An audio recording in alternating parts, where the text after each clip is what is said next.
What's up, you guys? Welcome to episode 3 of the G.I. Joe action figure reviews, as today we're going to take a look at the first G.I. Joe figure I had in my collection, and it's kind of a sentimental piece as we have Shipwreck released in 1985.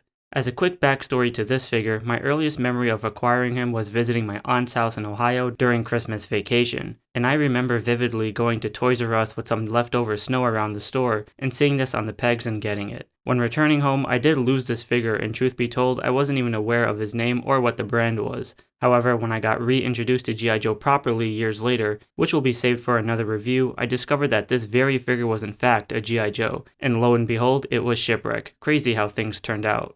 His bio indicates that Shipwreck grew up in the Navy, being enlisted at a very young age, dealing with river pirates, smugglers, and insurgents. Not only did he graduate from a gun school, he's good at splicing lines, frying powdered eggs, and can tell long tales. Looking at the figure, I can honestly say it's the only O-ring version of Shipwreck that's the best and the definitive version. Not only are his colors extremely vibrant with his light blue shirt and darker blue pants or jeans, but it's sculpted really well, which allows it to pop within the collection amongst various other characters.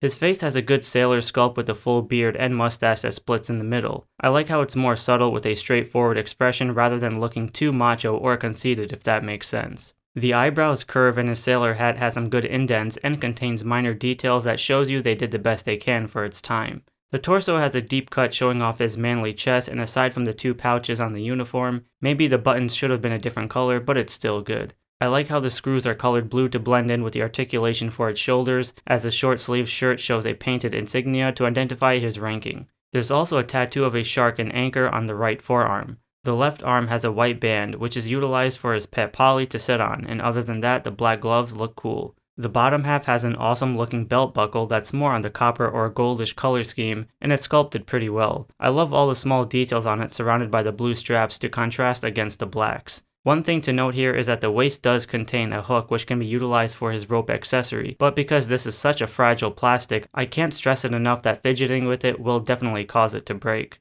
His pants hold a solid blue tone, which is a good looking blue with a holster on his right leg and ending with his bootcut pants and black shoes. In regards to his accessories, he comes with a pistol that can be wrapped around his hand, as well as the boarding hooks where the rope can be wrapped around the waist piece. But because it's sometimes loose or can come off easily, I just wrapped it around his arm instead. He also comes with his pet parrot Polly, which is sculpted well with his wings folded down, as it has texture added to the feathers, whether it be on the light green side or the yellow. The face looks pretty good for this tiny bird, and his feet are arched, which allows you to hook onto Shipwreck's left hand, or you can use it for the right, whatever. Overall, I love this figure and think it's one of the best classic looking G.I. Joes within my collection. The blues definitely stand out amongst all the other darker toned figures, and despite carrying limited accessories or even attachments, it's one of my favorites and reminds me of my childhood as it is the first G.I. Joe I ever bought. So with that said, let me know in the comments below what you think about this figure, and be sure to give a like and subscribe for more reviews.